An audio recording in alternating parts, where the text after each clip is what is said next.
The Eight Immortals Travel East, Chapter 50. I want you to imagine, just for a second, that you have pulled off the ultimate heist. Okay, I'm listening. You've perfectly executed this massive, sprawling, mathematically impossible plan. You've breached the unbreachable fortress. Right. You've bypassed all the heavily armed security. You've walked right into the vault, and you actually hold in your hands the priceless, stolen treasure that was, rightfully yours to begin with. The dream scenario. Exactly. So the adrenaline is pumping, the victory is sweet, the bad guys are thoroughly, undeniably defeated. And then, right there in the middle of the vault, surrounded by scattered loot and the smoking wreckage of the enemy's defenses, you decide to just roll out a sleeping bag, put on a sleep mask, and take a nap right at the scene of the crime. I mean, put in those terms, it sounds completely absurd. It borders on a comedic level of arrogance. Right. Or perhaps it's just sheer physical exhaustion kind of blinding your common sense. But strangely enough, it is a profoundly human impulse. We have this deep-seated desire to rest exactly on the spot where we won. We want to bask in the geography of our victory. Yeah, and that bizarre, almost comical scenario isn't just some random hypothetical I came up with. It's the precise setup for the incredible historical source material we're taking in today. It really is. We're exploring Chapter 50 of the classic Chinese mythological novel Journey to the East, or Dong Yuji.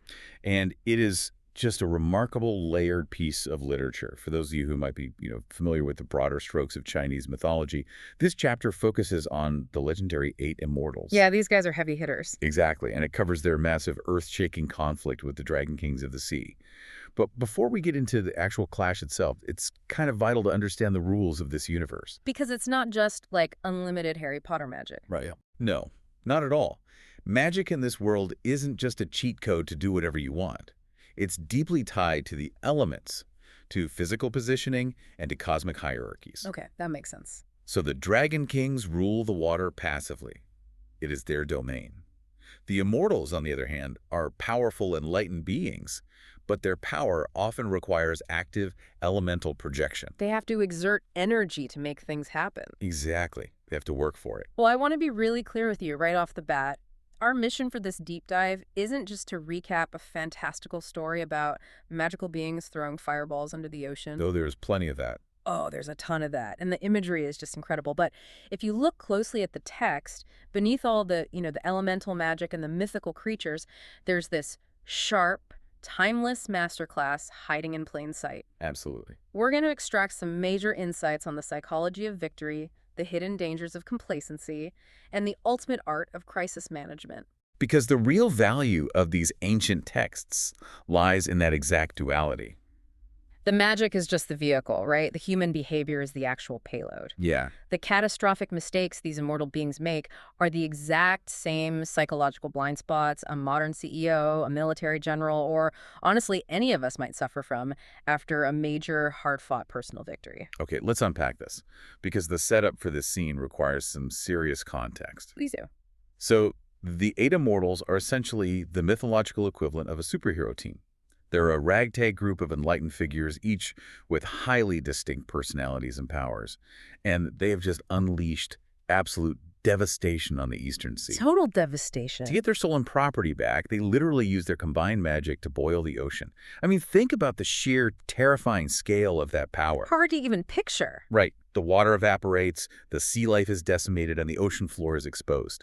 So they march down into the dry basin, conquer the Dragon Palace, and rout the enemy entirely. And we have to look at why they went to such extreme lengths, The catalyst for this entire apocalyptic conflict is an artifact called the Jade Board. Right, the Jade Board. In this mythology, the Jade Board isn't just like a nice piece of jewelry, it's a symbol of cosmic authority.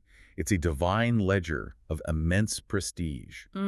And the Dragon Kings stole it out of sheer pride and greed. Just to have it. Exactly. So, for the Immortals, recovering this board isn't just some retrieval mission. It is the ultimate vindication. It essentially proves their moral superiority. So as they walk through this conquered, dried-out underwater palace, they're marveling at the unimaginable wealth. Like jewels are scattered everywhere. Everywhere. But they ignore the gold, and they venture deep into the back palace until they finally find the prize. They find the jade board. The moment of triumph. Yeah, and their reaction is so telling. They don't just celebrate, they start actively mocking the Dragon King. Oh yeah, they lay into him? They look around at his wrecked palace and essentially say, look at all this rich stuff he had, and he still wanted our jade board. His greed ruined his own country. He brought this disaster upon himself. They're feeling pretty good about themselves. Oh, they are sitting on their high horse, completely fueled by righteous indignation, and then the adrenaline crashes. The physical toll of, well, boiling an entire ocean finally sets in. They are exhausted, so they casually remind each other that they have the big Longhua assembly to attend the next morning. Which is a huge deal. Yeah, let me just give you a quick baseline for that. The Longhua Assembly is essentially the mythological equivalent of a mandatory, high-stakes, corporate all-hands meeting in heaven. You cannot be late to this. No, attendance is absolutely required. So rather than making the trek back to the surface, they declare, let's just spend the night right here in the captured palace, and they go to sleep. Unbelievable. If I try to put this into modern terms, imagine your favorite football team just won the Super Bowl in an absolute blowout. And instead of getting on the team bus to celebrate somewhere secure, they march directly into the opposing team's locker room, take back a stolen playbook, and then just throw down sleeping bags on the opposing team's floor. You are literally sleeping in the enemy's house. What's fascinating here is the psychological trap they've fallen into. Yeah. It is a very specific, highly dangerous cognitive bias that triggers immediately after a massive victory. Yeah. When you achieve a goal that was fueled by intense, righteous, anger like recovering a stolen symbol of your authority, your brain floods with a false sense of finality. A false sense of finality. I like that. Yeah, the Immortals have localized the entire conflict into a single object. Their subconscious logic dictates that because they hold the Jade Board, the story is over. The credits are rolling. Exactly. The enemy is defeated. They are completely ignoring the geographical reality of the environment they're standing in. Yeah. They're like judging the Dragon King's moral failings rather than assessing their own immediate physical vulnerability. It's the trap of the trophy. They're holding the item they came for, so their brains tell them, all right, we're done here. They have utterly confused winning a battle with winning the war. Hubris basically masquerades as justice here. And that specific brand of hubris makes you incredibly blind to lingering threats. Which brings us to the dead of night. Most of the Immortals are completely passed out in this conquered, dried-up basin. Unless it's sleep. But the text makes a point to tell us that the elder immortal, Zhang is lying awake. He's one of the most ancient of the group, usually depicted riding a donkey backward, and he is a deeply observant sage. He's the wise one. Yeah, and he has things on his mind. He's got that lingering anxiety, that gut feeling that the math just doesn't add up. Right. And sure enough, around the fourth watch, which is, between 2 and 4 a.m., the absolute darkest, quietest hour of the night, he feels the vibrations. Then he hears it, the distant, heavy booming of cannons. Artillery in the dark. The enemy is mobilizing. Zhang Guolao immediately starts trying to rouse the other Immortals. He's warning them about the loud voices outside and the impending counterattack. And how do they react? Oh, the younger Immortals, the ones who were just celebrating so hard, are entirely dismissive. They actually say, they are defeated, how dare they return? I love that line. The audacity of that statement. They're genuinely offended that the enemy didn't read the script and realize they were supposed to give up and go away. How dare they return? It's just a brilliant line that highlights how they view the conflict as a completely closed narrative. But, warfare doesn't care about your narrative closure. No, it really doesn't. This is when another immortal, Iron Crutch Lai, steps up to defend the Elder. Now, Lai is a gritty, pragmatic figure who walks with an iron crutch. He understands suffering, vulnerability, and warfare. He's been around the block. Exactly. And he starts quoting classical military strategy, directly echoing Sun Tzu. He notes that warfare is entirely about deception, that a good attacker strikes where the enemy is unprepared and appears where they're least expected. Makes sense. And then he points out the fatal flaw in their sleeping arrangements. They are currently sitting at the very bottom of the sea. Okay, wait a minute. I have to jump in and push back on this scene, though. Go for it. Does having a magical nuke in your back pocket make you just ignore basic infantry tactics? We just established that earlier in the day, these beings used magic to literally boil the Eastern Sea. Did. So why is Iron Crutch Lai suddenly giving a mortal military briefing? Doesn't Demence, ocean-boiling magical power render basic battlefield positioning completely irrelevant. I mean, if you can evaporate the sea, who cares if you sleep at the bottom of it? If we connect this to the bigger picture, your pushback highlights the exact misconception the younger Immortals hold.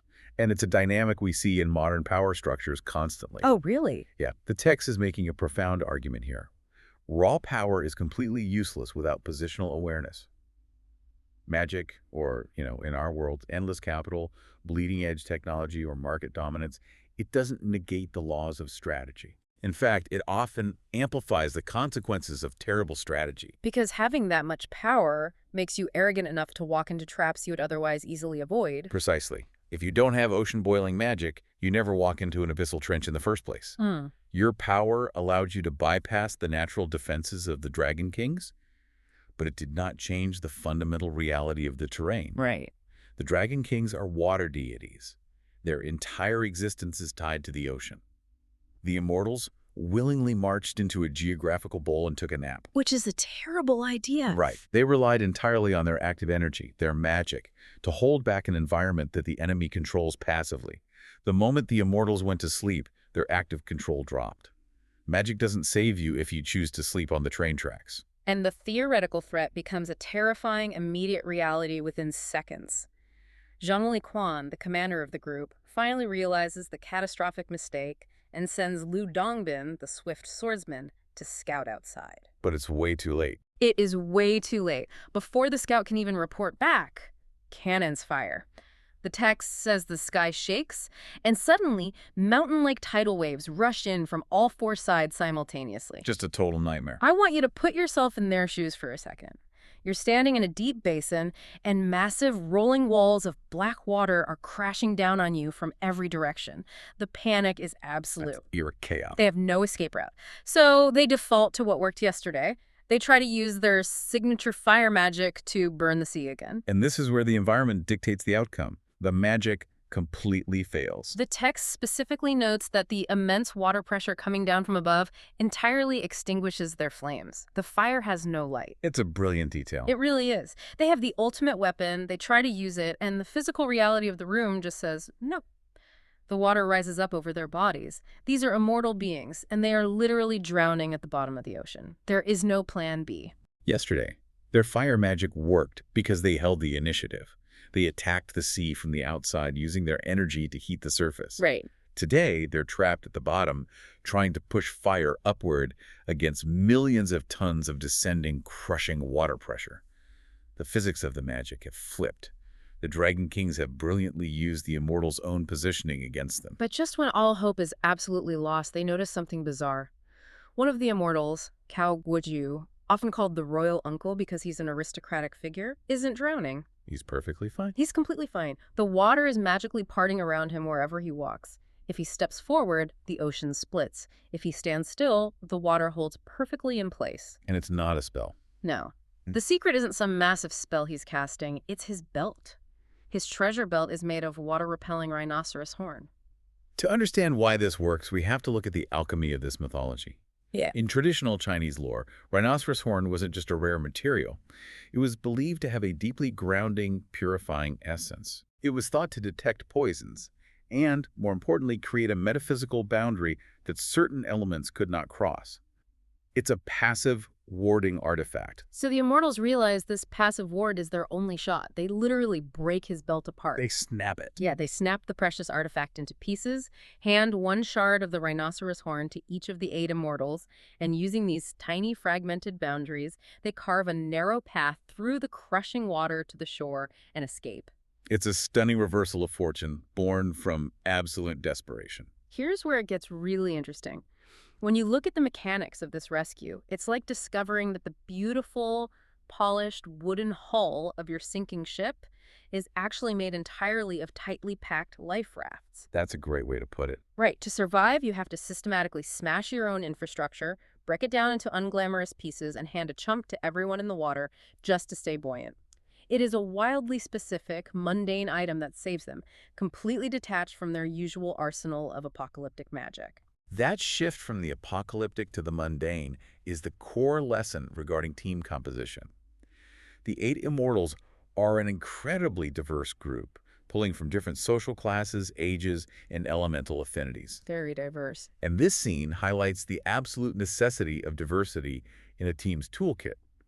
Their primary offensive weapon, their combined fire magic, the very thing that won them the battle yesterday, was rendered utterly useless by the environment. Completely useless. It wasn't their combined magical might, their raw power, or their aggressive tactics that saved them. They were saved by a passive defensive item carried by just one aristocratic individual on the team. The heavy artillery was neutralized, so they had to rely on the guy with the weird belt. If Calguju hadn't been wearing that specific accessory, like if they had all been uniformly equipped with the exact same fire-based weapons, they would have drowned in that basin. The text is illustrating that when your primary strategy is hard countered by the environment, survival depends entirely on the hidden secondary utilities within your group. The utilities you probably weren't even thinking about when you planned the attack. The rhino horn belt is the ultimate contingency plan that wasn't even a plan, it was just a byproduct of their diversity. That is such a profound takeaway for any collaborative effort. Absolutely. You don't just need the heavy hitters, you need the specialized, seemingly passive tools, because you never know when a shift in the environment is going to turn your heavy hitters into liabilities. And the speed with which they adapt. Breaking a priceless artifact apart to share its defensive capability shows that once their hubris is stripped away by sheer terror, they revert to being a highly functional collaborative unit. They figure it out fast. But the story doesn't end with them dragging themselves onto the beach, gasping for air. No, it doesn't. And this is where the narrative pulls off an incredible cinematic camera move. The perspective completely flips. We leave the Immortals shivering on the shore, and the focus pans back under the water into the dark, flooded palace to show us the 4-sea Dragon Kings. The architects of the ambush. Yeah. They have successfully flooded their entire home. They have their aquatic troops mobilized, waiting in the murky depths to capture the drowning Immortals and finally get their revenge. And what do they see? Well, as they look out into the flooded ruins of the basin, they don't see any movement. The water is perfectly still. There are no magical fireballs illuminating the deep. There's no struggle. So they come to a very logical yet entirely fatal conclusion. They assume they won. They assume they have successfully drowned their enemies. They believe the 8 Immortals are dead corpses at the bottom of the sea. You look at the silence and interpret it as definitive victory. Aorun, one of the primary Dragon Kings, actually calls off the troops. He orders his entire army to stand down. The Dragon Kings meet up, and they start congratulating each other on a perfectly executed trap. Oh. And then, incredibly, the East Sea Dragon King orders his staff to prepare a lavish victory banquet.